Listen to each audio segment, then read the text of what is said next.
கர்த்தருடைய பரிசுத்த நாமத்திற்கு மகிமை உண்டாவதாக.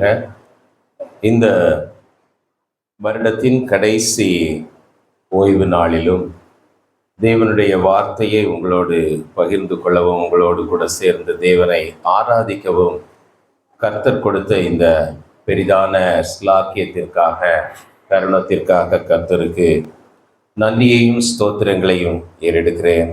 என்னை அருமையாய் அழைத்த போதகர் அவர்களுக்கும் சபையின் மூப்பர்கள் ஒவ்வொருவருக்கும் நன்றியை தெரிவித்துக் கொள்கிறேன். கண்களை மூடி ஆண்டவரை நோக்கி நாம் பார்க்கலாம். இவ்வளவு நேரம் அநேக பாடல்களை பாடி ஆண்டவருக்கு நன்றி செலுத்தும் வண்ணமாய் மிகவும் அருமையான பாடல்கள் தெரிவு செய்யப்பட்டு நாம் பாடினோம். ஆண்டவர் நம்மை நடத்தி வந்த வழிகள் ஒவ்வொருவருடைய வாழ்க்கையிலும் அது வித்தியாசமானது என்பதை நாம் தனிப்பட்ட விதத்திலே உணர்ந்திருக்கிறோமா? கொஞ்சம் யோசித்து பாருங்கள். சிறு பிள்ளைகள் அமைதியாக இருக்கும்படி கேட்டுக்கொள்கிறேன். கொஞ்சம் யோசித்து பாருங்கள். ஆண்டவர் நம்மை நடத்தி வந்த வழிகள் அவைகள் ஆராய்ந்து முடியாதவைகள், ஆச்சரியமானவைகள். நமக்கு தெரியும் நாம் என்ன நிலையில் இருந்தோம். நமக்கு தெரியும் தேவன் நம்மை எந்த உளையான சேற்றிலிருந்து தூக்கி எடுத்தார். நமக்கு தெரியும் சோர்ந்து போன நம்மை எத்தனை முறை ஆண்டவர் தட்டி எழுப்பி தொடர்ந்து நீ ஓடு, இன்னும் நீ போக வேண்டிய தூரம் இருக்கிறது என்று நினைவுபடுத்தினார். இதெல்லாம் வைத்து கொஞ்சம் மனதின் ஆழத்திலிருந்து ஆண்டவருக்கு முதலாவது ஸ்தோத்திரங்களை ஏறெடுப்போம், நன்றி செலுத்துவோம். இனி வருகிற வருடத்திற்கு நம்மை ஆயத்தப்படுத்துவோம். நம்மிடத்தில் காணப்படக்கூடிய அசுசிகள் எல்லாவற்றையும் நீக்கிவிட்டு ஒரு புது வருடத்திற்குள்ளே புது கிருபையுடன் நாம் பிரவேசிக்க இருக்கிறோம். ஆண்டவர் தாழ்மை உள்ளவர்களுக்கு கிருபை அளிக்கிற தேவன். ஆண்டவர் நம்மை உற்று கவனித்துக் கொண்டே இருக்கிறார் என்று வசனம் சொல்லுகிறது. இதை எல்லாவற்றையும் உணர்ந்து கொள்ளக்கூடிய இருதயம் இந்த நேரத்தில் நமக்கு வேண்டும். இல்லையென்றால் வீண் வார்த்தைகளை கேட்டு கடந்து செல்கிறவர்களாய் இருப்போம். வார்த்தைகள் நம்முடைய இருதயத்திலே கிரியை செய்யத்தக்கதாய் இருதயம் இந்த நேரத்திலே ஆயத்தப்பட வேண்டும். ஆண்டவரே, கேட்கிறதற்கு காதுள்ளவன் கேட்க கடவன் என்று சொன்னீரேன். காணக்கூடிய கண்களையும் உணரக்கூடிய இருதயத்தையும் எங்களுக்கு தாரும் ஆண்டவரே. எத்தனையோ ஆண்டுகள் இப்படி கடந்து போயிருக்கிறது எங்களுடைய வாழ்க்கையில. இந்த ஆண்டிலும் நீர் எங்களை கடைசி வரை நடத்தி வந்திருக்கிறீரே. இனி அடுத்த ஆண்டிற்குள் நாங்கள் செல்லும் பொழுது ஒரு புது அனுபவத்தோடு, ஒரு புது பிரதிஷ்டையோடு கடந்து செல்ல, உம்மோடு நெருங்கி ஓடுவதற்கு எங்களை ஆயத்தப்படுத்த ஆண்டவரே நீர் எங்களோடு இந்த நேரத்தில் பேசும் என்று கேட்போம். பேசும் பேசும் ஜெபம் செய்யும் போதே ஆண்டவா பிரியமானதை இப்போ காட்டும் செய்ய ஆயத்தம். ஆண்டவா பிரியமானதை இப்போ காட்டும் செய்ய ஆயத்தம். மெய் மீட்பருக்கு கீழ்ப்படிவோம், தம் ஆத்துமத்தை தேற்றுமிடம் அடியாரும் பெற அருள்வீர். அப்பனே விண்ணப்பம் கேட்டிடோ, அடியாரும் பெற அருள்வீர். அப்பனே விண்ணப்பம் கேட்டிடோ. உங்களை நேசிக்கிற நல்ல ஆண்டவரே, இந்த வருடத்தின் கடைசி ஓய்வு நாளிலே வந்திருக்கிறோம் சுவாமி. நீர் எங்களோடு இந்த நாளில் நீர் இந்த நேரத்தில் இடைப்பட வேண்டும் என்று ஜெபிக்கிறோம். கடந்து வந்த பாதைகள் எல்லாவற்றையும் நாங்கள் திரும்பி பார்க்கும் பொழுது நீர் எங்களுக்கு நல்லவராகவே இருந்தீர். கர்த்தர் நல்லவர் என்பதை ருசித்து பாருங்கள். அவர் மீது நம்பிக்கையாய் இருக்கிற மனுஷன் பாக்கியவான். இந்த நேரத்தில் அந்த நம்பிக்கை எங்களுக்குள்ளே இன்னும் அதிகமாய் உருவாகட்டும். ஆண்டவரே, எங்களை உடைய கரத்தில் ஒப்புக் கொடுத்து எங்களை தாழ்த்தி தரும் பொழுது பாவத்தை மேற்கொண்டு வாழக்கூடிய கிருபையை நீர் அதிகமாய் தருகிறீர் என்று விசுவாசிக்கிறோம். இதற்கேற்ற விதத்திலே நீர் எங்கள் ஒவ்வொருவரோடும் பேசும். எங்களுடைய பின்னணியங்கள் வேறு, எங்களுடைய விசுவாச நிலைகள் வேறு, எங்களுடைய தேவைகள் வேறு, எல்லாவற்றையும் ஆனால் நீர் அறிந்திருக்கிறீர். தனிப்பட்ட விதத்திலே ஒவ்வொருவரோடு நீர் பேசும். பேசுகிற அடியனை உடைய சிலுவையின் கீழ் மறைத்துக் கொள்ளும். இயேசுவின் நாமத்தில் கேட்கிறோம் பிதாவே, ஆமென், ஆமென். இந்த நாளிலே சிந்திப்பதற்காக ஒரு வசனத்தை எடுத்துக்கொண்டேன், அதை வாசிக்கிறேன். உபாகமம் 23வது அதிகாரம் 14வது வசனம். உபாகமம் 23:14. உன் தேவனாகிய கர்த்தர் உன்னை ரட்சிக்கவும் உன் சத்துருக்களை உனக்கு ஒப்பு கொடுக்கவும் உன் பாளையத்திற்குள்ளே உலாவிக் கொண்டிருக்கிறார். எத்தனை பேர் இதை விசுவாசிக்கிறீர்கள்? நம்முடைய பாளையத்திற்குள்ளே தேவன் நம்மை ரட்சிப்பதற்கும் நம்முடைய சத்துருக்களை ஒப்பு கொடுப்பதற்கும் அவர் உலாவி வந்து கொண்டே இருக்கிறார். அவர் உன்னிடத்தில் அசுசியான காரியத்தை கண்டு உன்னை விட்டு போகாதபடி உன் பாளையம் சுத்தமாய் இருக்க கடவது. உன் பாளையம் சுத்தமாய் இருக்க கடவது. எதற்காக அவர் நம் பாளையத்திற்குள்ளே, நம்முடைய எல்கைக்குள்ளே அவர் சுற்றி வந்து கொண்டிருக்கிறார்? நம்மை ரட்சிப்பதற்கு. எல்லாரும் கொஞ்சம் வாயத்தரம் சொல்லுங்க. எல்லாரும் வருட கடைசியில உற்சாகமாய் இருப்பது நல்லது. ரட்சிக்கவும் சத்துருக்களை உன் கையில் ஒப்பு கொடுக்கவும் உனக்கு ஒப்பு கொடுக்கவும் என்ற வசனம். ஆகையினால இந்த இரண்டு காரியங்கள், எத்தனை பேருக்கு சத்துருக்கள் இருக்கிறாங்க? யாருக்கும் சத்துரு இல்லையா? அப்ப நீங்க போர்க்களத்துல நிற்கவில்லை. கை கீழே போடுங்க.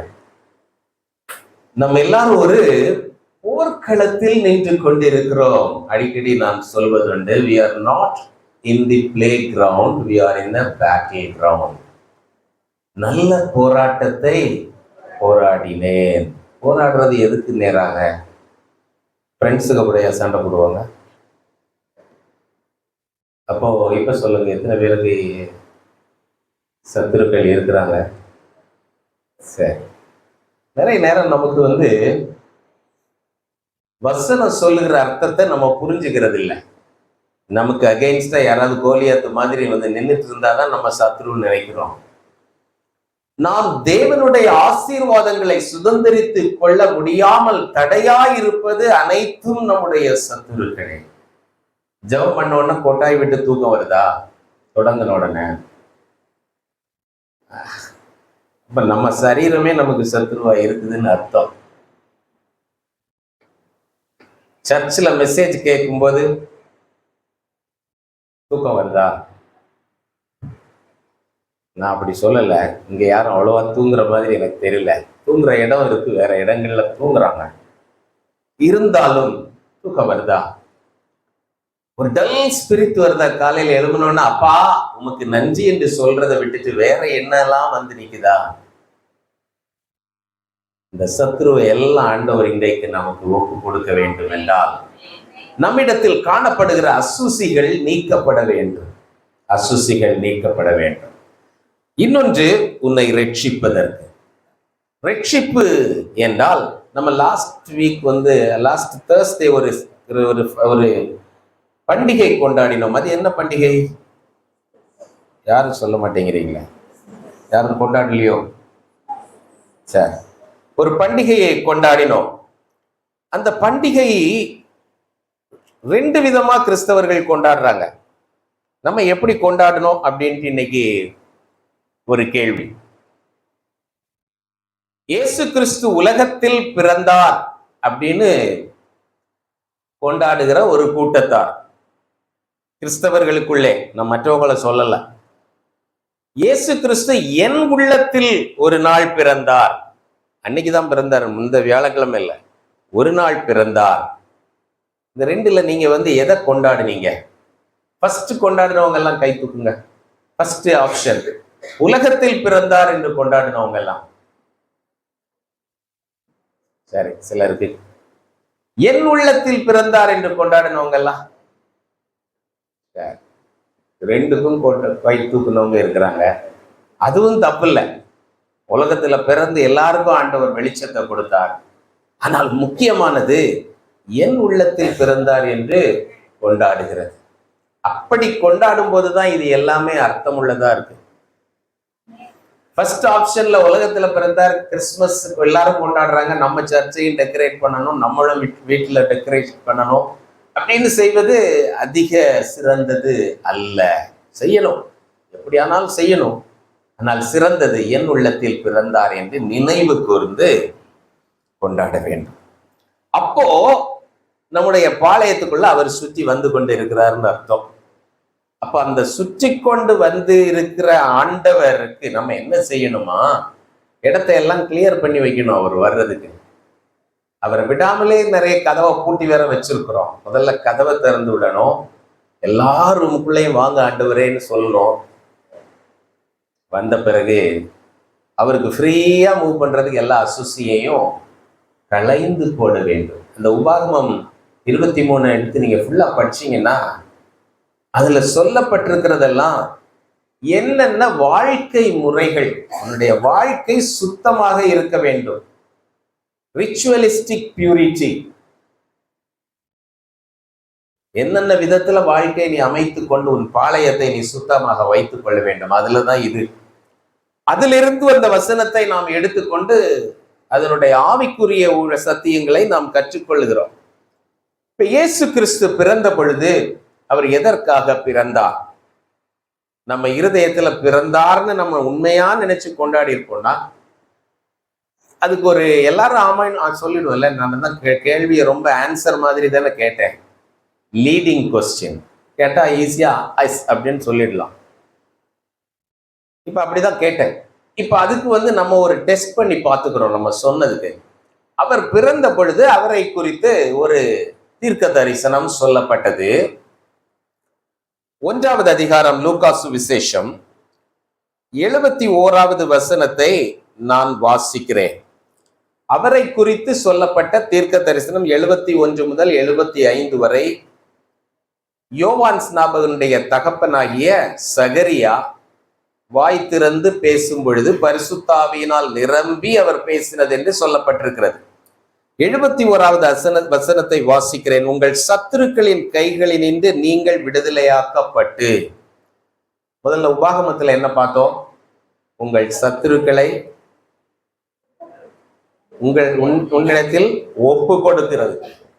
அவரை நீங்க மேற்கொள்வதற்கு இங்க விடுதலையாக்கப்பட்டு உயிரோடு இருக்கும் நாளெல்லாம் பயம் இல்லாமல் எனக்கு முன்பாக பரிசுத்தத்தோடும் நீதியோடும் எனக்கு ஊழியம் செய்ய கட்டளையிடுவேன் என்று சொல்லி, அப்படி அவர் நம்முடைய முற்பிதாக்களுக்கு ஆணையிட்டு கொடுத்திருந்தார்.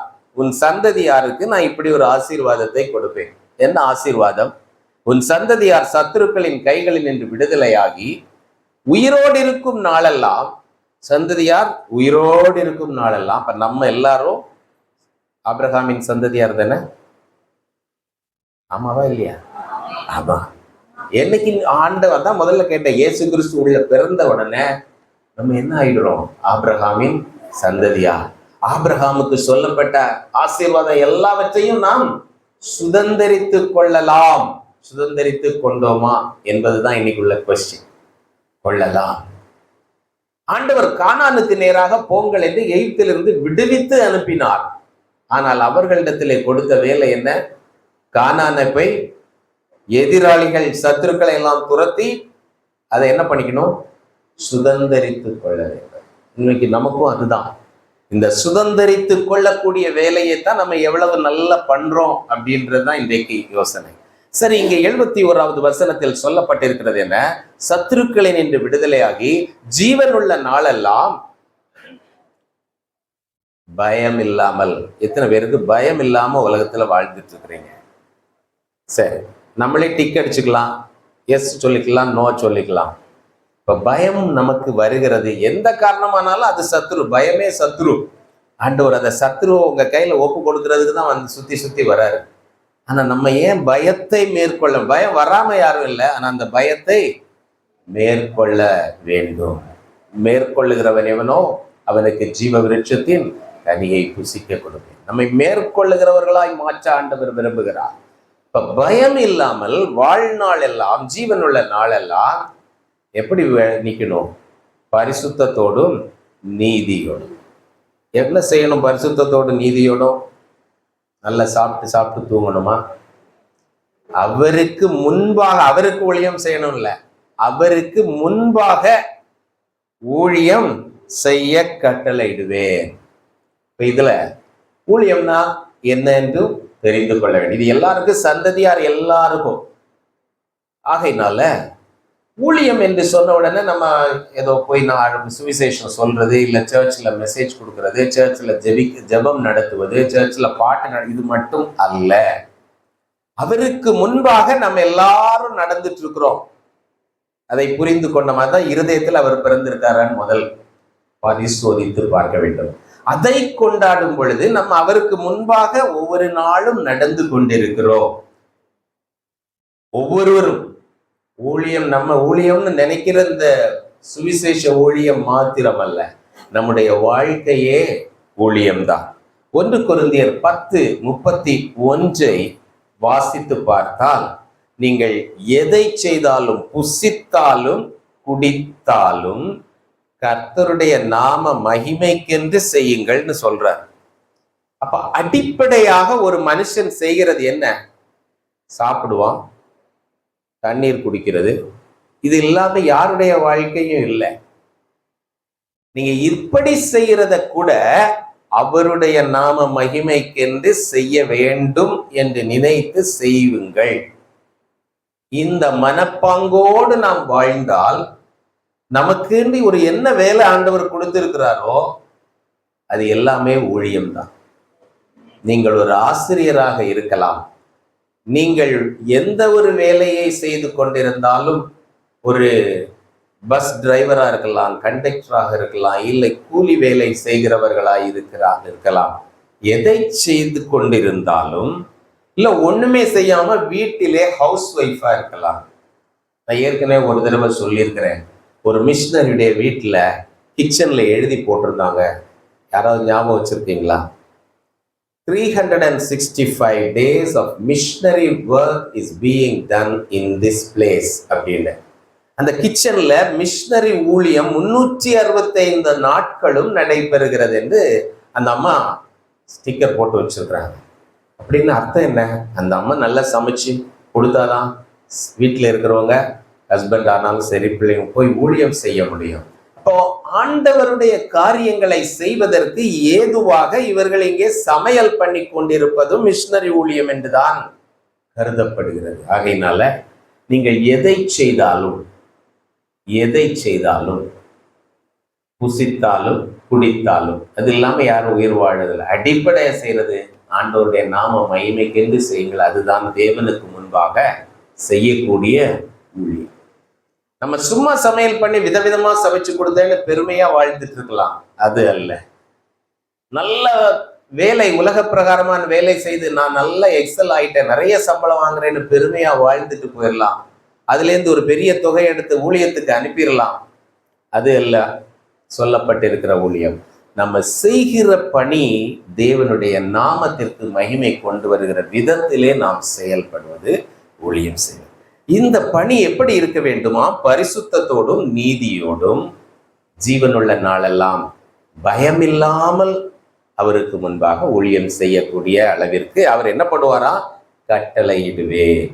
இன்னைக்கு பிரதர் பாட்டு நடத்தும் போது சொன்னார், நான் உங்களை ஏற்படுத்தினேன் ஏற்படுத்தினேன் சொன்னோன்னே எனக்கு ஞாபகம் வந்து யோவான் சுவிசேஷத்துல அழகாக சொல்லப்பட்டிருக்கோம், நீங்கள் போய் மிகுந்த கனிகளை கொடுக்கும்படி உங்களை நான் ஏற்படுத்தினேன். ஆங்கிலத்துல பாத்தீங்கன்னா, I have appointed you to give more fruits. அப்ப ஆண்டவர் நமக்கு ஒரு வேலை கட்டளையிட்டுகிறார், இங்க கட்டளையிட்டுவார் என்று சொல்லப்பட்டிருக்கிறது. அப்ப அதற்காக தான் நம்மை ஏற்படுத்தி இருக்கிறார். இதை புரிந்து கிறிஸ்துமஸ் கொண்டாடுனீங்களா? இப்ப சொல்லுங்க. டெஸ்ட் பண்ண சொன்னேன்ல, முதல்ல எல்லாம் சொன்னோம், இந்த உணர்வோடு நாம் கிறிஸ்துமஸை கொண்டாடி இருக்க வேண்டும்.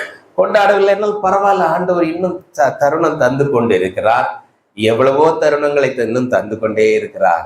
ஆனால் காலத்தை நாம் இப்பொழுது நழுவ விட்டுவிட வேண்டாம். உணர்ந்து கொண்டோம் என்றால் நல்லது. நாம் பல நேரத்தில் நினைப்பது, நான் கிறிஸ்துவை ஏற்றுக்கொண்டேன், நான் ஆபிரகாமின் ஆபிரகாமின் குமாரன், ஆபிரகாமின் குமாரத்தியாய் இருக்கிறேன், ஆண்டவருடைய ஆசீர்வாதங்களை எல்லாம் நான் சுதந்திரித்துக் கொண்டே இருக்கிறேன் என்று நினைக்கிறோம். ஆனால் பல இடங்களிலே நாம் கவனிக்க வேண்டியது, நாம் ஆண்டவரை ஏற்றுக்கொண்டது உண்மைதான், அவருடைய பிள்ளைகளாக அவர் நம்மை ஏற்றுக்கொண்டதும் உண்மைதான். ஏற்கனவே ஒரு ஹெட்மாஸ்டர் கதை சொல்லியிருக்கிறேன், அதை திரும்ப சொல்லல, போர் அடிச்சிடும். ஆகையினால் அவர் நம்மை அவருடைய வீட்டிற்குள்ளே அவருடைய பிள்ளைகளாகும்படி அதிகாரம் கொடுத்து நம்மை வைத்திருக்கிறார். யோவான் சுவிசேஷம் 1:12 என்ன சொல்லுகிறது? அவருடைய நாமத்தின் மேல் விசுவாசம் உள்ளவர்களாய் அவரை ஏற்றுக்கொண்டவர்கள் எத்தனை பேர்களோ அத்தனை பேரும் அவருடைய பிள்ளைகள். நம்ம எல்லாரும் அப்ப யாருடைய பிள்ளைகள்? தேவனுடைய பிள்ளைகள். இன்னும் வசனத்தில் அழகாக சொல்லப்பட்டிருக்க எபேசியர் 2 தேவனுடைய வீட்டார். we belong to his family. வீட்டுக்குள்ள நிறைய பேர் இருக்கிற மாதிரி அப்பா ஹெட் ஆஃப் த ஃபேமிலி, நம்ம எல்லாரும் அவருடைய வீட்டார். இப்போ நாம் அவருடைய வீட்டாராக இருந்தாலும் நாம் ஆசீர்வாதங்களை முழுமையாக சுதந்திரித்துக் கொண்டோமா? லூக்கா சுவிசேஷம் 13வது அதிகாரம் 10வது வசனத்திலிருந்து ஒரு சில வசனங்களை 10வது வசனத்திலிருந்து, ஒரு ஓய்வு நாளில் அவர் ஜெபாலயத்தில் போதகம் பண்ணி கொண்டிருந்தார். அப்பொழுது 18 வருஷமாய் பலவீனப்படுத்தும் ஆவியை கொண்ட ஒரு ஸ்திரீ அங்கே இருந்தாள். அவள் எவ்வளவும் நிமிரக்கூடாத கூனியாய் இருந்தாள். இயேசு அவளை கண்டு தம்மிடத்தில் அழைத்து, ஸ்திரீயே, உன் பலவீனத்தினின்று விடுதலையாக்கப்பட்டாய் என்று சொல்லி அவளை சுகப்படுத்தினார். நமக்கு தெரிந்த கதைதான். அதை பார்த்த உடனே ஜெபாலய தலைவன், அங்க முக்கியமா ஊழியம் செய்யற மனுஷன் என்ன சொல்றாரு? சுகப்படுத்துறதுக்கு உங்களுக்கு வேற நாளெல்லாம் கிடையாதா? இப்படி தேவனை அறிந்து கொண்டு அவருக்கு ஊழியம் செய்கிறேன் என்று சொல்லி கொண்டிருக்கிறவருக்கு கூட தேவனுடைய நோக்கங்கள் அறியப்படாமல் அவர் அறிந்து கொள்ளாமல் வாழ்ந்து கொண்டிருக்கிறார். இவங்களுக்கு ஆண்டவர் ஒரு ஜெனரலா ஒரு பதில் சொல்லுகிறார். 16வது வசனம் 16, இதோ சாத்தான் 18 வருஷமாய் கட்டி இருந்த ஆபிரகாமின் குமாரத்தியாகிய இவளை ஓய்வு நாளில் இந்த கட்டில் இருந்து அவிழ்த்து விட வேண்டியது இல்லையா என்றார். யார் அந்த ஸ்திரீ? சொல்லுங்க. அவங்களுடைய ஐடென்டிட்டி என்ன? ஆபிரகாமின் குமாரத்தி, சந்ததியார் தான் குமாரத்தி. நம்ம ஆபிரகாமின் பிள்ளைகளா இருந்தாலும் அந்த ஸ்திரீயை போல பிசாசின் பிடியில கூனியாக, எவ்வளவேலும் நிமிரக்கூடாத கூனியாக, அப்படிப்பட்டவங்களை எல்லாம் இப்ப பாக்குறது ரொம்ப கஷ்டம். முன்னாடி நிறைய பேரை பார்ப்போம் ஊர்ல எல்லாம். இப்ப இங்கே சிட்டில அன்னைக்கு ஒரு அம்மாவை ரோட் சைட் பாக்குறேன், அவங்களுக்கு நேர கீழே மட்டும்தான் பார்க்க முடியும், கொஞ்சம் கூட பார்க்க முடியாது. ஆனா நடந்து போறாங்க, கீழே மட்டும் பார்த்துட்டு, ரொம்ப வயசானவங்க. அப்போ எவ்வளவு வேணும் நிமிரக்கூடாத கூனின்னு வசனத்துல சொல்லப்பட்டிருக்கிறதுனா, நேர இப்படியே கீழே இங்க மட்டும் பார்க்க முடியும். இதுல பார்க்கும்போது கொஞ்சம் அவ்வளவு தூரம் தெரியும். இப்ப நம்ம முன்னாடி நின்னா நம்ம முகம் கூட தெரியாது. அந்த அளவிற்கு பிசாசினால் கட்டப்பட்டிருக்கிற ஒரு ஸ்திரீ ஆபிரகாமின் குமாரத்தி 18 வருடமாய் கட்டப்பட்டவளாய் இருக்கிறார். இப்படிப்பட்டவர்களை விடுவிப்பதற்காக அவர் இயேசு கிறிஸ்து உலகத்தில் வந்தார். அவள் ஆபிரகாமின் குமாரத்தி தான், ஆனாலும் கட்டப்பட்டவளாய் இருக்கிறாள். ஆகையினால இன்றைக்கு நம்மிலே இப்படிப்பட்ட கட்டுகள், ஒருவேளை நம்ம கூனியா இல்லை, ஆனால் ஆபிரகாமின் ஆசீர்வாதம் முழுவதுமாய் நாம் இன்னும் சுதந்திரித்துக் கொள்ளாமல் இருப்பதற்கு காரணம் பிசாசின் பிடி எங்கேயோ ஒரு இடத்துல இருந்து கொண்டிருக்கிறதா? சிந்தித்து பாருங்கள். நான் திரும்ப திரும்ப யோசிக்கிறேன், என்னால் இதை மேற்கொள்ள முடியவில்லையே. ஆண்டவர் இன்றைக்கு விடுதலை தருவதற்கு நம்முடைய பாளையத்தில் சுற்றி வந்து கொண்டே இருக்கிறார். நாம் எந்த அளவிற்கு நம்முடைய அசுசிகளை களைந்து போடுவதற்கு, அசுசிகள் என்று சொன்னால் அசுத்தங்கள் மாத்திரமல்ல, தேவனுக்கு பிரியமில்லாத எந்த காரியங்களும், anything that is improper in the sight of God, ஆண்டவருடைய பார்வையில சரியில்லை என்று தோன்றக்கூடிய காரியங்களை எல்லாம் நம்ம விலக்குவதற்கு கற்றுக்கொள்வோம் என்றால் ஆண்டவர் நம்மை ஆசீர்வதிக்க அது ஏதுவாக இருக்கும். இந்த ஸ்திரீ ஒருவேளை வந்து, மற்றவங்க எல்லாம் நிறைய பேர் ஆண்டவரிடத்துல வந்து கேட்டார்கள், ஆண்டவரே நான் பார்வையடைய வேண்டும் என்று கேட்ட குருடர்கள் உண்டு, ஆண்டவரே நான் சுத்தமடைய வேண்டும் என்று வந்த குஷ்டரோகிகள் உண்டு, இப்படி பலர் உண்டு. ஆனால் ஆண்டவர் தேடி சென்று சுகம் கொடுத்தவர்களும் உண்டு. பெதஸ்தாவின் கரையிலே இருந்தவர் இல்லை, இந்த ஸ்திரீ ஆலயத்திற்குள்ளே அமர்ந்திருந்தவளை அழைத்து, அவர்கள் அன்னைக்கு ஆண்டவர் குணப்படுத்துவார் என்று நம்பியில வரல, ஆனால் ஆலயத்திற்கு வருவது அவளுடைய பழக்கமாக இருந்தது. ஒருவேளை அவளுடைய வாழ்க்கையிலே பலவீனங்கள், குறைவுகள், தவறுகள் இருந்தாலும் நான் ஆபிரகாமின் குமாரத்தி என்கிற உணர்வோடு தேவனை தேடுவதிலே அவள் தவறி போகாமல் வசனத்தை கேட்பதற்கும் ஆலயத்திற்கு வருவதற்கும் அவள் தவறாது செய்து கொண்டிருந்தாள். ஒருவேளை நான் தான் கூலியா இருக்கிறேன்னு எனக்கு ஆண்டவர் சுகம் தரல, நான் வீட்டிலே இருந்துடுறேன், அப்படி நமக்கு சில நேரத்துல சாத்தான் பேசுவோம். இல்லை, நம்ம ஆண்டவரை ஏற்றுக்கிட்டோம், என்ன பெருசான மாற்றம், இந்த தப்பெல்லாம் செய்யக்கூடாதுன்னு நினைச்சோம், திருப்பியும் இந்த தப்பு வந்துச்சு. நான் கோபப்படக்கூடாதுன்னு நினைச்சேன், இன்னைக்கு தான் இவ்வளவு கோபம் வந்துச்சு. இன்னைக்கு நான் இந்த தப்பு இங்க பார்க்க கூடாதுன்னு நினைச்சேன், இதை பார்த்துட்டேனே, என்னால மேற்கொள்ள முடியவில்லையே. சாத்தான் பக்கத்துல இருந்து சொல்லுவான், நீ அவரை தேடி தேடி வாரந்தோறும் போய் அங்க இருந்து கை தட்டி பாடி என்ன பிரயோஜனம் இல்லை. தேவனுடைய ஆலயத்திற்கு கடந்து வரும் பொழுது அங்கே விடுதலை தருவதற்கு தேவன் காத்து கொண்டே இருக்கிறார். ஆகையினால பிரியமானவர்களே, நீங்கள் தேவனை தேடுவதிலே என்ன செய்து கொண்டிருக்கிறீர்களோ, முதலாவது காரியம் என்ன செய்து கொண்டிருக்கிறீர்களோ அதில் எந்த விதத்திலும் குறைத்து விடாமல் வருகிற வருடத்திலே அதை அதிகரிப்பதற்கு முயற்சி செய்யுங்கள். அதை அதிகரிக்கும் பொழுது தேவன் இப்படிப்பட்ட நிலைகளில் இருந்து விடுதலை தருவதற்காக நம்முடைய பாளையத்திற்குள்ளே சுற்றி கொண்டே இருக்கிறார். அசுசிகளை நீக்குவதற்கு தேவன் கை கொடுப்பார், நிச்சயமாக உதவி செய்வார். நாம் செய்ய வேண்டியது ஒன்றே தாழ்மையோடு அவரை நோக்கி பார்க்க வேண்டும். ஆண்டவரே, நான் இத்தனை ஆண்டுகள், இத்தனை காலம் இதை மேற்கொள்வதற்காக முயற்சி செய்கிறேன், என்னால் முடியவில்லை. ஆனால் எனக்கு தெரியும் உம்மால் கூடாத காரியம் ஒன்றுமில்லை. நம்ம ஏற்கனவே 2 மாசத்துக்கு முன்னாடி எல்லாம் பார்த்தோம். என்ன பார்த்தோம்? ஊசியின் காது பக்கத்துல பெரிய ஒட்டகம். அப்படி இதை எப்பவும் நினைச்சு பார்த்துக்கணும். கேட்டு கேட்டு விட்டுறாதுங்க. நான் இப்போ அது அடிக்கடி நினைச்சுக்கிறது தான். ஒட்டகத்தை பக்கத்துல, அதுக்கு பக்கத்துல ஒரு ஊசியின் காதை வச்சு பார்த்துட்டு, இதுக்குள்ள ஒட்டகம் நுழையுமா? முடியாது. ஆனா ஆண்டவர் சொல்றாரு, மனுஷரால் கூடாததுதான் தேவனால். இதை மனசுல வச்சுட்டு எல்லா சத்ருவுக்கு நேராக இன்னைக்கு ஜெபம் பண்ண ஆரம்பிங்க. ஆண்டவர் அசுசிகளை களைந்து போட்டு, எப்படி அந்த கூனியை ஆண்டவர் 18 வருடம் கூனியாக வைத்திருந்தார், பிசாசின் பிடியில் தெளிவாக சொல்லப்பட்டிருக்கிறது, இவளை விடுவிக்க வேண்டும் என்று அன்றைக்கு தீவிரமாய் செயல்பட்டாரோ, அதுபோல ஆண்டவர் நம்முடைய வாழ்க்கையிலும் செயல்படுவார்.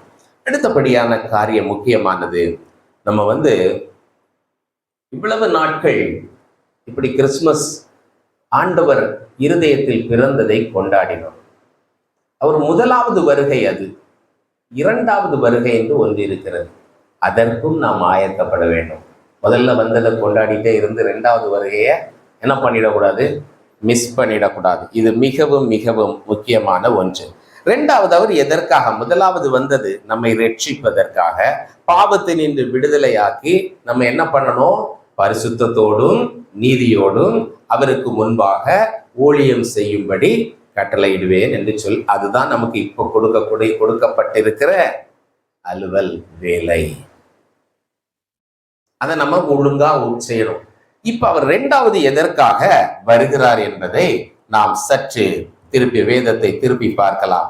1 தெசலோனிக்கேயரின் புஸ்தகம் 1வது அதிகாரம் 10வது வசனம். 1 தெசலோனிக்கேயர் 1:10 வாசிக்கிறேன். அவர் மரித்தோரிலிருந்து எழுப்பினவரும் இனி வரும் கோபாக்கினையினின்று நம்மை நீங்களாக்கி ரட்சிக்கிறவருமாயிருக்கிற அவருடைய குமாரனாகிய இயேசு பரலோகத்திலிருந்து வருவதை நீங்கள் எதிர்பார்த்து கொண்டிருக்கிறதையும் அறிவிக்கிறார்களே. அப்ப அவர் இனி 2வது எதற்கு வருகிறார்? இனி வரும் கோபாக்கினையினின்று நம்மை நீங்களாக்கி ரட்சிப்பதற்காக. முதல்ல வந்தது சத்துருக்களினின்று விடுதலையாகி பரிசுத்தத்தோடும் நீதியோடும் அவருக்கு முன்பாக ஜீவனுள்ள நாளெல்லாம் பயமில்லாமல் ஊழியம் செய்வது. எவ்வளவு ஒரு ஆச்சரியம், ஒரு நல்ல ஒரு உன்னதமான ஆசீர்வாதம் அது. அதை சுதந்திரித்துக் கொள்ளவில்லை என்றால் இன்றைக்கு சுதந்திரித்துக் கொள்வதற்கு நம்மை அர்ப்பணிப்போம். ஆனால் அவர் வரப்போகிறது, அதற்கு பிறகு ஒரு பெரிய கோபாக்கினை உலகத்திலே வர இருக்கிறது. தேவனுடைய கோபாக்கினையின் கலசங்கள் ஊற்றப்பட இருக்கிறது. அதிலே தப்பித்துக் கொள்வதற்கு சபையை அவர் எடுத்து கொண்டு செல்வதற்கென்று அவர் வருகிறார். அதற்கு ஆயத்தமா என்று இன்றைக்கு சிந்திக்க இருக்கிறோம். அதற்கு நாம் ஆயத்தப்பட்டு இருக்கிறோமா? சற்று திருப்பி பார்க்கலாம். 1 தெசலோனிக்கேயர் 4வது அதிகாரத்துல ஒரு பகுதி. இந்த பகுதியை நம்ம பலர் என்ன பண்ணுவோம்னா, மரண வீட்டில் வாசிக்கிறத கேட்டுட்டு விட்டுருவோம். மரண வீட்டில் வாசிப்பது அவங்களுக்கு மரித்து போனவங்களுக்காக அல்ல, நமக்கு நினைவுபடுத்துவதற்காக. நம்மளும் ஒரு நாள் அங்கதான் போகிறோம். அதுக்கு முன்னாடி நீங்க இதை உணர்ந்து செயல்படுங்கள் என்பதுதான், வேறு ஒன்றும் இல்லை. இங்கே பார்த்தால் 16வது வசனம். 1 தெசலோனிக்கேயர் 4வது அதிகாரம் 16, 17 நான் வாசிக்கிறேன். ஏனெனில் கர்த்தர் தாமே ஆரவாரத்தோடும் பிரதான தூதனுடைய சத்தத்தோடும் தேவ எக்காலத்தோடும் வானத்திலிருந்து இறங்கி வருவார். அப்பொழுது கிறிஸ்துவுக்குள் மரித்தவர்கள் முதலாவது எழுந்திருப்பார்கள், பின்பு உயிரோடு இருக்கும் நாமும். அப்ப நம்ம ஒன்றிலே அன்றைக்கு உயிரோடு இருப்போம். நாளைக்கு ஆண்டவர் வந்துட்டாருன்னா நம்ம எல்லாம் உயிரோடு இருப்போம். ரைட்? நம்பிக்கலாம். ஆண்டவர் லேட்டா வந்தாருன்னா நமக்கு தெரியாதுல்ல. நிறைய பேர் 2030 ஏஐ சொல்லுது வராருன்ட்டு. அதெல்லாம் அதையெல்லாம் எதையுமே காதில் எடுத்துக்காதுங்க. இந்த காதில் கேட்டு அந்த காதில் விட்டுருங்க. இயேசு கிறிஸ்து தெளிவா சொல்லிட்டாரு, குமாரனும் அறியார், பிதாவுக்கு மாத்திரம்தான் தெரியும். அப்ப நம்ம கர்த்தருக்கு முன்பாக எதை செய்தாலும் என்ன, அவருடைய நாம மகிமைக்கென்று செய்து வாழுகிறவர்கள் என்ன பண்ணணும்? இதுல எல்லாம் போய் டைம் வேஸ்ட் பண்ணக்கூடாது. ஏஐ என்ன சொல்லுது, ChatGPT என்ன சொல்லுது, அப்புறம் அங்கே ஒரு நியூஸ் இங்கே ஒரு நியூஸ் வாட்ஸ்அப்பில் வர, அதை படித்து டைமை வேஸ்ட் பண்ணுறது. எதை செய்தாலும்னா அதை செய்கிறது கர்த்தருடைய நாமத்தை மகிமைப்படுத்தாதில்ல. இதெல்லாம் நன்றாக புரிந்து கொள்ள வேண்டும். நம்ம எதை செய்தாலும் அப்படி செய்கிறது தான் ஊழிய வாழ்க்கை. எதை செய்தாலும் அவருடைய நாமத்தை மகிமைப்படுத்துவதற்கு நாம் செய்ய வேண்டும். அப்போ நம்ம ஒன்றிலே மரித்தவர்களாயிருந்து முதலாவது நம்ம உயிரோடு எழுப்பப்படுவோம். இல்லைண்டா உயிரோடு இருக்கிறவங்க நம்ம என்ன பண்ணுவோம்? அவங்க எல்லாம் எழும்பின உடனே நம்மளும் என்ன பண்ணோம்? மத்திய ஆகாயத்தில் அவரை போய் சந்திப்பதற்கு போகணும். எத்தனை பேர் ரெடியா இருக்கிறோம்? இதை பத்தி யோசிக்கிறது தான் ஆயத்தப்படுவது, அசுசிகளை களைந்து போடுவது. கொஞ்சம் யோசித்து பார்க்கலாம். மேகங்கள் மேல் அவர்களோட கூட ஆகாயத்தில் எடுத்து கொள்ளப்பட்டு இவ்விதமாய் எப்பொழுதும் கர்த்தருடனே கூட இருப்போம். யாருக்கு முகத்திலே சிரிப்பை காணலையே? நான் ரெடி வாரேன்னு சொல்றது எத்தனை பேரு? பவுல் அப்போஸ்தலன் அழகா பிலிப்பியர் அது தொடங்கும் போது அழகா சொல்லுவாரு, அவருடைய வருகை நாம் பரலோகத்துக்கு போகிறதற்கு வாஞ்சையா இருக்கிறேன், ஆனால் நான் இங்கு தங்கி இருந்து ஊழியம் செய்வதற்கும் ஆயத்தமாயிருக்கிறேன். நல்லா புரிஞ்சுட்டீங்களா? I want to go there but I am willing to stay back and do ministry அப்படின்னு அவர் சொல்றாரு. நம்ம நிறைய பேர் நம்ம நல்ல கரெக்டா நம்முடைய மனநிலையை அமர்ந்திருந்து யோசிச்சு பார்த்தீங்கன்னா நேரே மாத்தி சொல்லுவோம். நாம் போகிறதற்கு என்னது ஆயத்தம், ஆனா இங்க தங்கி இருந்து இன்னும் கொஞ்ச நாள் அனுபவிக்கிறது வாஞ்சிக்கிறேன் அப்படின்னு. இதுதானே? அது நம்முடைய மனசு, நம்ம எல்லாருடைய மனசும் அப்படிதான். எனக்கு கொஞ்சம் நான் அப்படிதான் இருக்கும், இல்லைன்னு சொல்லலை, நான் போய் சொல்லலை. ஆனால் இதை நாம் மாற்றிக்கொள்ள வேண்டும். போகிறதற்கு ஆயத்தம், தங்குவதற்கு விரும்புகிறேன், இது நம்முடைய நிலை. ஆனால் அவர் சொன்னது போகிறதற்கு விரும்புகிறேன், தங்கி இருந்து எவ்வளவு நாள் ஊழியம் செய்ய ஆண்டவர் வைக்கிறார், அதுக்கும் ஆயத்தம் அப்படின்னாரு. இந்த மாற்றம் நமக்கு வர வேண்டும். இங்கே சொல்லப்பட்டிருக்கிறது, நம்ம அதுக்கு ஆயத்தமா? இப்போ ஆண்டவர் எதற்காக வருகிறார்னு சொன்னேன். 1 தெசலோனிக்கர் 1:10. கொஞ்சம் கரெக்டா ஆன்சர் சொன்னீங்கன்னா I will be very happy. சொல்லுங்க, எதற்காக வருகிறார்? 2வது கேட்கவே இல்லை. கோபாக்கினை நின்று தப்பு வைத்து கூட்டிட்டு போறார். சும்மா கூட்டிட்டு போறது இல்லை, அதுக்கு பிறகு ஒண்ணு நடக்க போகுது, அதுக்கு முன்னாடி என் பிள்ளைங்களை எல்லாம் கூட்டிட்டு போயிடுறேன்னு வர்றார். ஆகையினால் நம்ம ஆயத்தப்படணும் பிரியமானவர்களே. இஸ்ரவேலே, ஒரு தேவனை சந்திக்க நீ ஆயத்தப்பட. 1 தெசலோனிக்கர் 5வது அதிகாரம் 9வது வசனத்தை வாசிக்கிறேன். தேவன் நம்மை கோபாக்கினைக்கென்று நியமிக்கவில்லை. நல்லா புரிஞ்சுக்குங்க, நம்ம கோபாக்கினைக்கென்று வைக்கல ஆண்டவர். வைத்திருக்கிறார் உலகத்திலே சில காலம், நியமிக்காமல் நம்முடைய கர்த்தராகிய இயேசு கிறிஸ்து மூலமாய் ரட்சிப்படைவதற்கென்று நியமித்தார். நாம் விழித்திருப்பவர்களானாலும் நித்திரை அடைந்தவர்களானாலும் தம்முடனே கூட நாம் ஏகமாய் பிழைத்திருக்கும்படி அவர் நமக்காக மரித்தாரே. அப்போ நம்ம கோபாக்கினையிலிருந்து தப்பித்து போறதுக்காக, நம்மை கூட்டிட்டு போறதுக்காக அவர் வருகிறார். ஆனால் நம்ம அதற்கு ஆயத்தமாக இருக்கிறோமா? எனக்கு அருமையானவர்களே, சற்று யோசித்து பாருங்கள். ஆயத்தப்படுகிறோமா? நம்ம உடம்பு அப்படியே மத்திய ஆயத்துல எழுப்பி போகணும் அப்படின்றாங்க. ரொம்ப ஹெவியா இருந்தோம்னா, நான் சொல்றது பாடி வெயிட்ட சொல்லல, இந்த உலகம் ரொம்ப நம்மளை அப்படி பிடிச்சு வச்சிருந்ததுன்னா கஷ்டம். அதனாலதான் ஆண்டவர் சொன்னாரு, உங்கள் இருதயம் பெருந்திண்டியினாலும் வெறியினாலும் லௌகீக கவலையினாலும் இருதயம் பாரமடைகிறது. உடம்பு மாம்சம் பாரமடையாதபடின்னு சொல்லல, இருதயம் பாரமடையாதபடிக்கு எச்சரிக்கையாயிருங்கள். இந்த எச்சரிப்பா இருக்கிறது தான் அசுசிகள் நீக்கப்படுவது. நமக்கு எல்லாருக்கும் இருக்குது வெயிட்டு, கொஞ்சம் இருதயத்துல பாரம் இருக்குது. ஆனா ஆண்டவரே, இதை களைந்து விட எனக்கு உதவி செய்யும் என்று ஒவ்வொருவரும் இந்த நாளிலே ஆண்டவரிடத்திலே அர்ப்பணித்து ஜெபிக்கலாம்.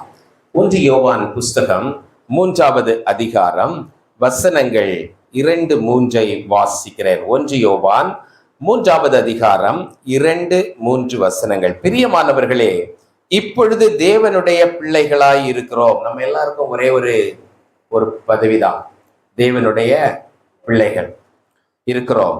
இனி எவ்விதமாய் இருப்போம் என்று இன்னும் வெளிப்படவில்லை. ஆகிலும் அவர் வெளிப்படும் போது அவர் இருக்கிற வண்ணமாகவே நாம் அவரை தரிசிப்பதினால் அவருக்கு ஒப்பாயிருப்போம் என்று அறிந்திருக்கிறோம். அவர் மேல் இப்படிப்பட்ட நம்பிக்கை வைத்திருக்கிறவன் எவனும் அவர் சுத்தமுள்ளவராய் இருக்கிறது போல தன்னையும் சுத்திகரித்துக் கொள்ளுகிறார், அசுசியை களைந்து போடுகிறார். இப்ப பிள்ளைங்களா இருக்கிறோம், எப்படி மேல போவோம்னு கேள்வி கேட்டல்ல, தெரியாது. வசனம் அதுதான் சொல்லுது. ஆனா அவர் வரும்போது எப்படி ஆயிடுவோமா? அவரை போல் நாம் மாற்றப்படுவோம். அது தெரியும். இயேசு கிறிஸ்து எப்படி பரமேறி சென்றார்? அவர் இங்க உலகத்துல 3.5 ஆண்டுகள் ஊழியம் செய்தார், 33.5 ஆண்டுகள் வாழ்ந்தார். அவர் அப்போ ஃப்ளோட் பண்ணிட்டா இருந்தாரு? இல்லை. கர்த்தர் பிதா அவரை உயிரோடு எழுப்பின பொழுது அவர் உயிரோடு கல்லறையிலிருந்து வெளியே வந்தார். வந்து இங்கே ஊழியம் செய்ய வேண்டியதை ஜனங்களை சந்தித்து அவர்களை திடப்படுத்த எல்லாம் முடித்தார். அப்புறம் அவர் ஒலிவமலையில் இருந்து மேலே எடுத்துக் கொள்ளப்பட்டார். அது போல நம்ம மாறிடுவோம். வசனம் தான் சொல்லுது. எத்தனை பேர் அதை நம்புறீங்க? யோசிக்கிறதே இல்லை, பார்த்தீங்களா? இதுதான் நம்ம என்ன ஆக போறோம்ன்றத கொஞ்சம் யோசிச்சு பார்க்கணும். வசனம் என்ன சொல்லுகிறது? சும்மா இங்க இருந்தே பக்கத்துல இருக்கவங்கள்ட்ட சண்டை போட்டே நேரத்தை வேஸ்ட் பண்ணிட்டு இருக்கிறோமா? பண்றோமா இல்லையா? எல்லாம் கொஞ்சம் சிரிச்சு சந்தோஷமா இந்த வசனத்தை ஏற்றுக்கொள்ளுங்கள், கவனியுங்கள். நம்ம how do we spend our time? நமக்கு இனி இருக்கக்கூடிய நாட்கள் என்னது? குறைவு.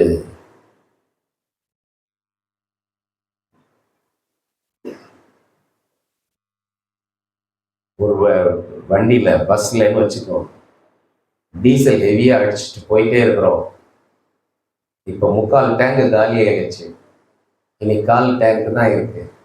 அல்லது 1/4 டேங்க் காலி ஆயிடுச்சு, இனி 3/4 டேங்க் தான் இருக்கு. இப்போ இவ்வளவு தூரம் தான் அது போகும்னு நமக்கு தெரியும்ல.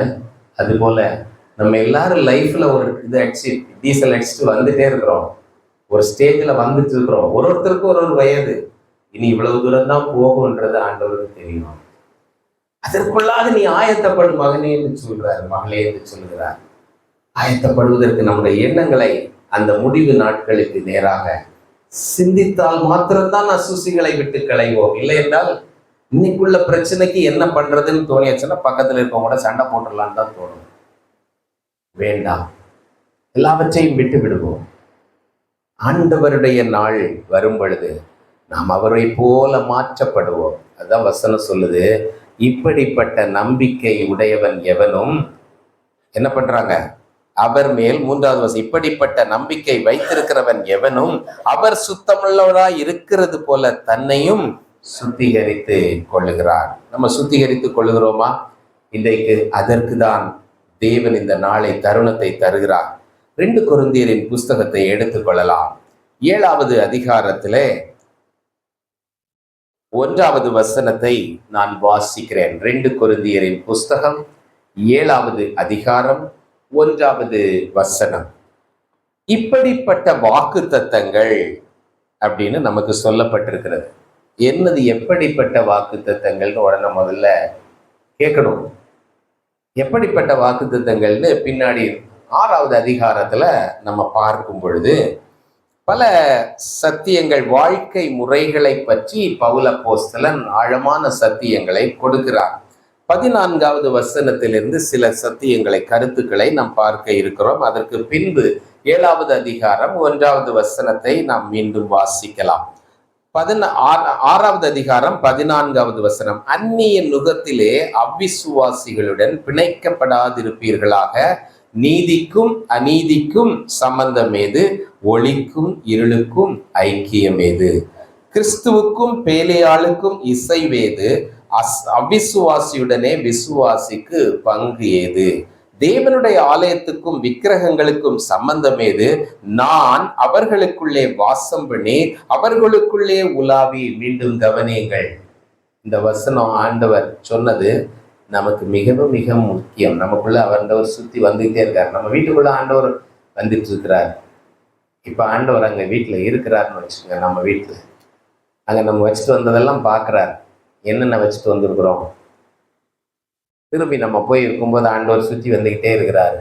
நம்ம என்ன பேசுகிறோம், என்ன செய்கிறோம், கேட்டுகிட்டே இருக்கிறாரு. இந்த உணர்வு நமக்குள்ள ஸ்ட்ராங்காக இருந்ததுன்னா நம்ம என்ன பண்ண மாட்டோம்?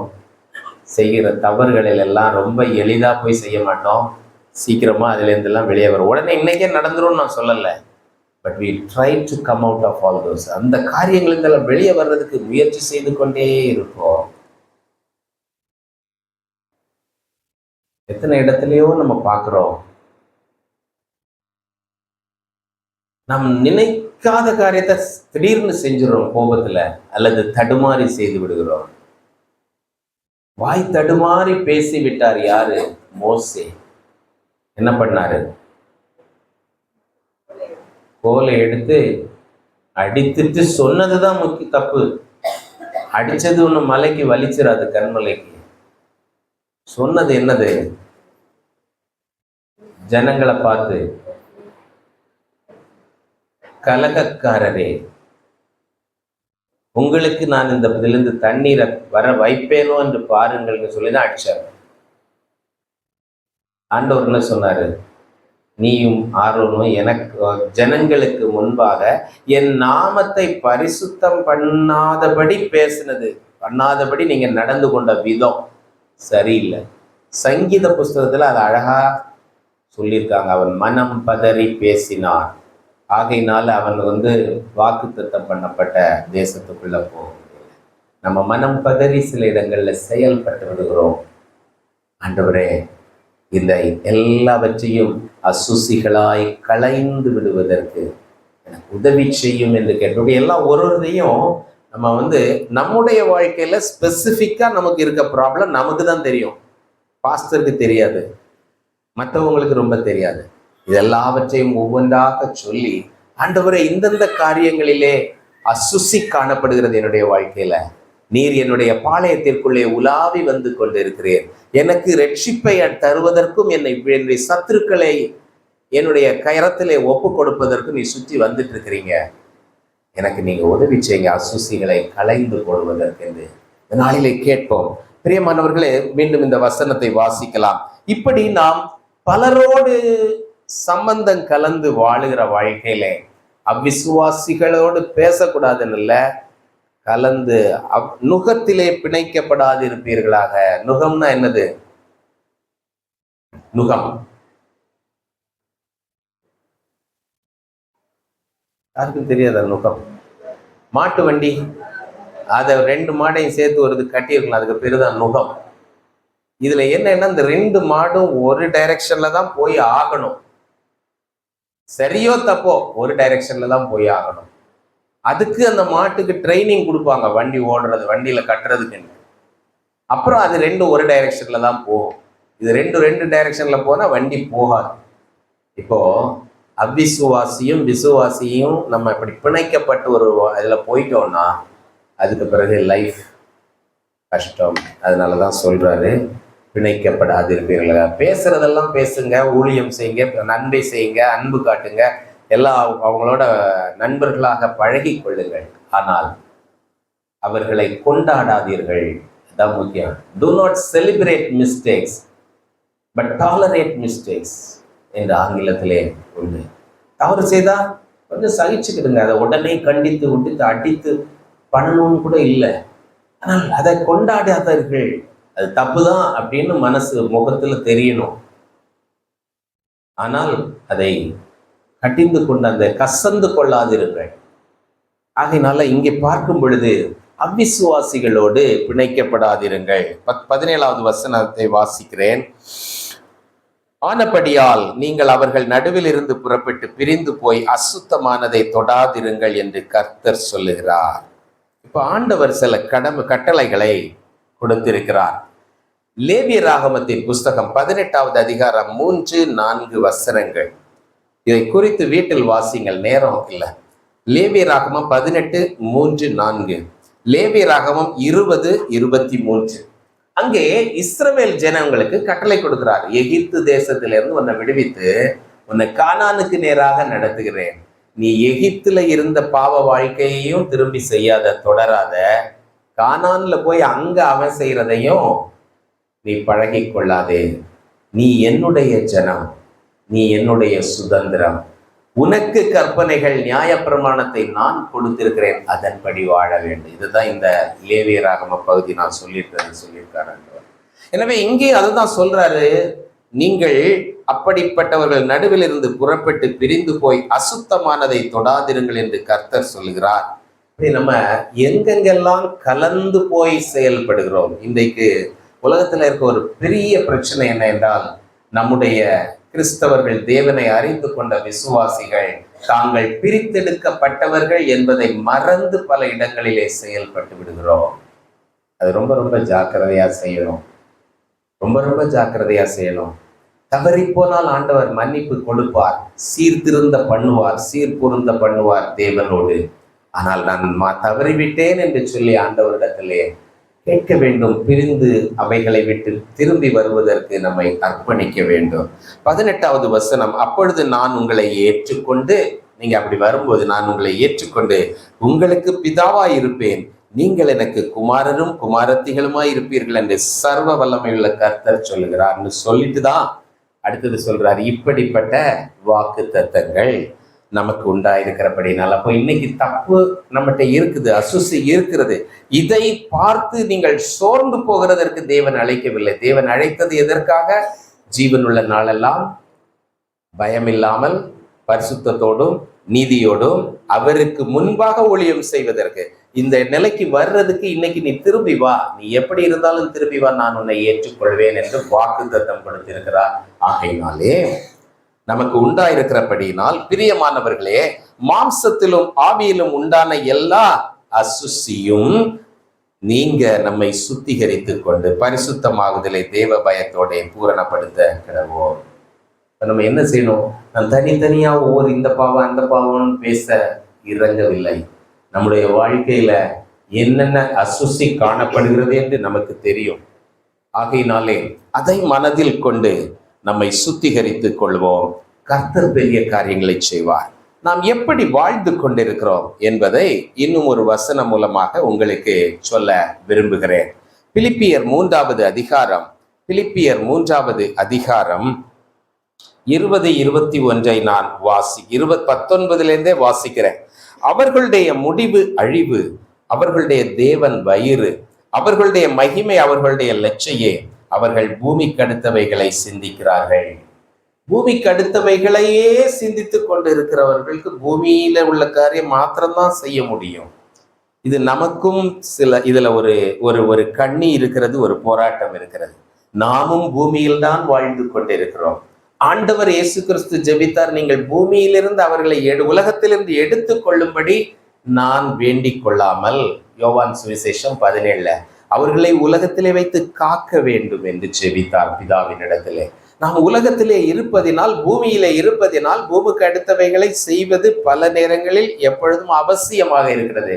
ஆனால் அதையே செய்து கொண்டிருப்பதல்ல, அதை செய்வதில் நாளுக்கு நாள் குறைவுகளை குறைத்து கொண்டு தேவனோடு இசைந்திருப்பதற்கு நாம் என்ன செய்கிறோம் என்று சிந்தித்து பார்க்க அழைக்கிறார். அதுதான் அசுசியை களைந்து போடுவது. இப்ப 3வது அதிகாரம் 20வது வசனத்தை வாசிக்கிறேன். நம்முடைய குடியிருப்போ பரலோகத்தில் இருக்கிறது, அங்கிருந்து கர்த்தராய் இருக்கிற இயேசு கிறிஸ்து என்னும் இரட்சகர் வர எதிர்பார்த்து கொண்டிருக்கிறோம். நம்ம எதிர்பார்த்து கொண்டிருக்கிறோமா? இதுதான் நம்ம பூமிக்கு அடுத்தவைகள்ல வாழ்றோமா, இல்ல பரலோகத்துக்கு அடுத்தவைகள்ல வாழுகிறோமா? பூமியில தான் எல்லாரும் வாழ்றோம். ஆனா நம்ம அந்த எதிர்பார்ப்பு இல்லாமலே வாழ்ந்துட்டு இருக்கிறோமா? அப்ப நம்ம பூமிக்கு அடுத்தவைகளை தான் சிந்திச்சுட்டு இருக்கிறோம். ஆனா நம்முடைய குடியிருப்போ எங்க இருக்கு? பரலோகம். அதுக்குன்ட்டு இன்னைக்கே வீடு ஷிஃப்ட் பண்ணி அங்க போக முடியுமா? முடியாது. ஷிஃப்டிங்க்கு ஒரு டைம் இருக்கு. ஆனால் நீங்கள் கிறிஸ்துவோடு கூட எழுந்ததுண்டானால் என்ன பண்ணணும்? கொலோசியர் 3 என்ன சொல்லப்பட்டிருக்குது? பூமிக்கு அடுத்தவைகளை அல்ல, கிறிஸ்து பிதாவினுடைய வலது பாரிசத்தில் வீற்றிருக்கிற இடத்தில் உள்ள மேலானவைகளையே நாடுங்கள். அதுதான் நம்முடைய நாட்டம், அது நம்முடைய குடியிருப்பு என்ற உணர்வு இருக்கணும். நிறைய நேரம் நம்ம சொந்த வீடு விட்டுட்டு வாடகை வீட்டுல போய் உட்கார்ந்தோம்னா, எங்க வீடு அங்க இருக்கு, எங்க வீடு அங்க இருக்குன்னு சொல்லுவோம்ல, சொல்லுவோமா? சொல்ல மாட்டோம். அதைத்தான் அங்கிருந்து அவர் வர்றதுக்கு நாம் எதிர்பார்த்து கொண்டிருக்கிறோம்.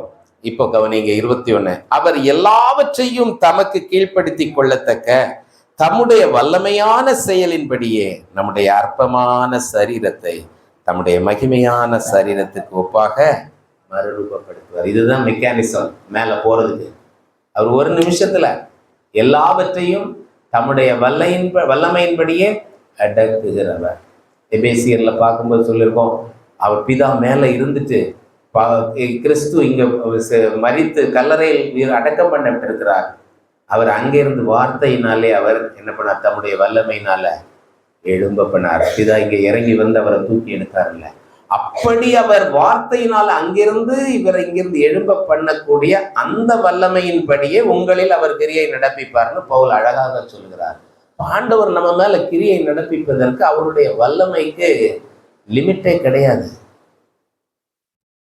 நம்ம மாத்திரம் ஆயத்தமாய் புத்தியுள்ள கன்னிகைகளைப் போல இருந்தோம் என்றால் அந்த நேரத்தில் என்ன ஆயிடுவோம்?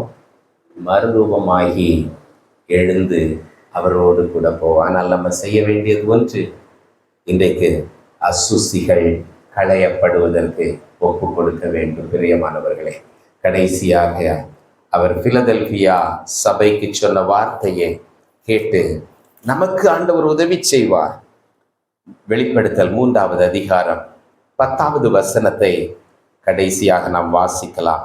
என் பொறுமையை குறித்து சொல்லிய வசனத்தை நீ காத்து கொண்டபடியினால், என் பொறுமையை குறித்து சொல்லிய வசனத்தை நீ காத்து கொண்டபடியினால். இதுக்கு அர்த்தம் என்ன? நிறைய பேர் சொல்லுவாங்க, அவர் வரேன்னு சொல்றாரு, இப்படியே தான் சொல்லிட்டு இருக்கிறாரு, அவர் எப்ப வரப்போறாரு தெரியலையே, இப்படி எல்லாம் சொல்லுவாங்க. இதெல்லாம் கேட்டு நம்ம சோர்ந்து போய் நம்மளும் அவங்க கூட சேர்ந்து ஆமா ஆமா ஆமா நானும் ரொம்ப வருஷமா அப்போ எப்படி நினைச்சேன் இப்படி நினைச்சேன் பிறகு இது இப்படியே அந்த பேச்சை வளர்த்து விட்டோம்னா நம்ம என்ன பண்ணோம்? எதை செய்தாலும் அவருடைய நாம மகிமைக்கென்று செய்யுங்கள்னு முதல்ல ஒரு வசனம் வாசித்தோமா இல்லையா? மறந்தாச்சா? அதை நம்ம செய்யலைன்னு அர்த்தம். அப்படி தேவையில்லாத அசுசிகளை உண்டு பண்ணக்கூடிய பேச்சுக்களை எல்லாம் விட்டு நம்ம என்ன பண்ணணும்? ஆண்டவரிடத்திலே சேருவதற்கு பிரயோஜனமான காரியங்களை பேச வேண்டும். இப்போ அப்படி பேசுகிறவர்களா இருந்தால் அவருடைய பொறுமையை குறித்து சொல்லிய வசனத்தை நாம் காத்து கொண்டவர்களாய் இருப்போம். பூமியில் குடியிருக்கிறவர்களை சோதிக்கும்படியாக பூச்சக்கரத்தின் மேல் எங்கும் வரப்போகிற எல்லா இடத்துலையும் பிரச்சனை, வரப்போகிற சோதனை காலம், உபத்திரவத்தின் காலம், தேவன் சபையை எடுத்துக்கொண்ட பின்பு வரக்கூடிய அந்த உபத்திரவத்தின் காலம், அதைத்தான் எங்கு வரப்போகிற சோதனை காலத்திற்கு தப்பும்படி நானும் உன்னை காப்பேன். அப்போ இதுக்குதான் ஆண்டவர் வரார். அவருடைய அந்த கோபாக்கினையின் நாளுக்கு முன்பாக நம்மை ஆண்டவர் எடுத்துக்கொண்டு சேர்க்க பார்க்கிறார். ஆனால் அவரோடு கூட ஏறுவதற்கு பரத்தில் அவர் மத்திய ஆகாயத்தில் வரும் பொழுது நாம் அவரோடு கூட செல்லுவதற்கு ஆயத்தமாக இருக்கிறோமா? அதுதான் இன்றைக்கு கேள்வி. ஏசாயா 60வது அதிகாரம் 1-2 வசனங்கள் நீங்கள் யாராவது ஒருவர் வாசியுங்கள். கடைசி வசனம் ஏசாயா 60வது அதிகாரம் 1-2. ஒளி வந்தது, கர்த்தருடைய மகிமை உன்மேல் உதித்தது. இந்த இருள் பூமியின் வாழும் ஜனங்களில் மூடும், ஆனாலும் உன்மேல் கர்த்தர் உதிப்பார், அவருடைய மகிமை உன்மேல் காணப்படும். எழும்பி பிரகாசி. இப்ப நம்ம செய்ய வேண்டியது அதுதான், எழும்படும். தூசியை விட்டு உதறி விட்டு என்ன பண்ணணும்? எழும்படும். எழும்பி நீ பிரகாசிக்க பண்ணுவோம். பூமியில் பிறந்த எந்த மனுஷனை, உலகத்தில் பிறந்த எந்த மனுஷனையும் பிரகாசிப்பிக்கிற ஒளி யாரு? கிறிஸ்து. யோவான் சுவிசேஷம் 1வது அதிகாரத்தில் அவரை பற்றி விளக்க அப்படிதான் சொல்லியிருக்கு. அந்த ஒளியை நான் இதயத்தில் பெற்று கொண்டிருக்கிறேன் என்பதற்காக தான் வியாழக்கிழமை கொண்டாடணும். ஆனா இன்னும் பிரகாசிக்காம இருக்கிறோம்னா அந்த கூனியை பிடிச்சு அந்த பிசாசின் அடிமைத்தனம் நம்மகிட்ட இருக்குதுன்னா ஆண்டவர் நம்மை விடுவித்து நம்மை பரிசுத்தப்படுத்தி நித்திய ஜீவக்கரையில் சேர்ப்பதற்கு வல்லமையுள்ளவர், போதுமானவர், இரக்கம் உள்ளவர். கண்களை மூடி ஆண்டவரை நோக்கி பார்க்கலாம். மேகமீதில் இயேசு ராஜன் வேகம் வாராரே, மேகமீதில் இயேசு ராஜன் வேகம் வாராரே,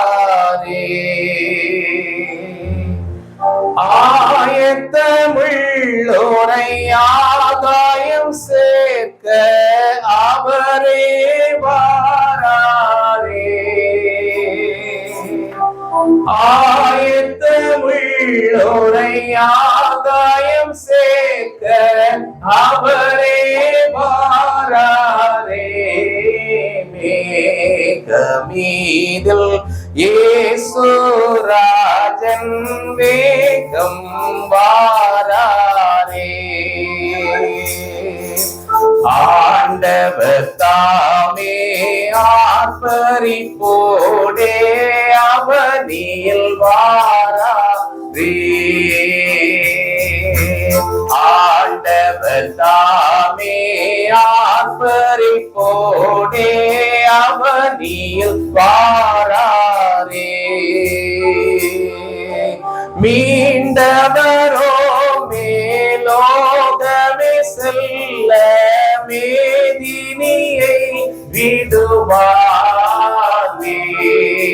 மீதில் ஏசுராஜன் வேகம் வாராரே.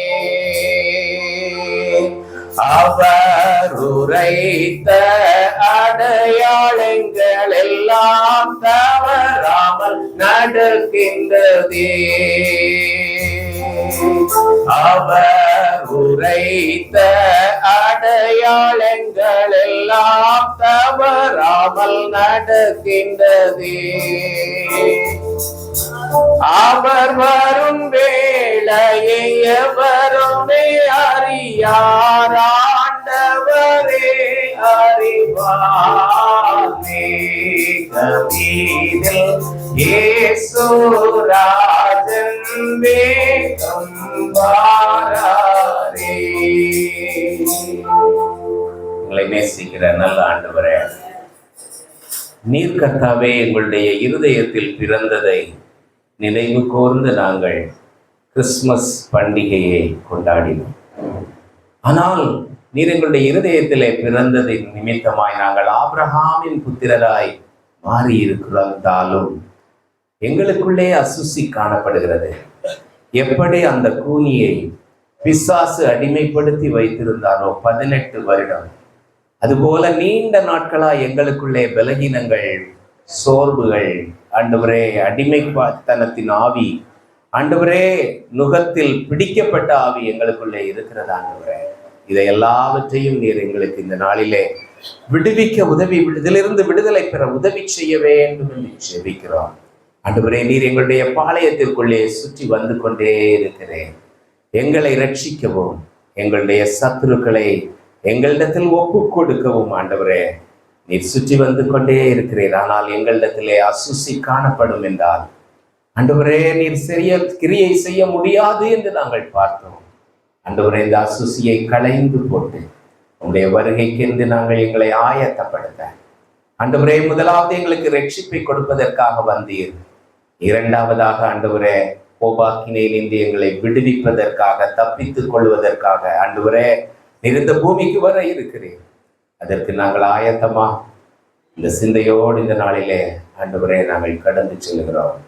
இந்த உணர்வோடு வாழ்ந்திருக்க இந்த வருகிற வருடம் முழுவதும் ஆண்டவரே நாங்கள் உம்மோடு நெருங்குவதற்கான எல்லா காரியங்களையும் செய்து முயற்சி செய்து ஆண்டவரே ஒரு கூட்ட ஜனத்தை உமக்கென்று ஆயத்தப்படுத்துகிறவர்களாய் மாற எங்களுக்கு கிருபை தாரும். இயேசுவின் நாமத்தில் கேட்கிறோம் பிதாவே, ஆமென்.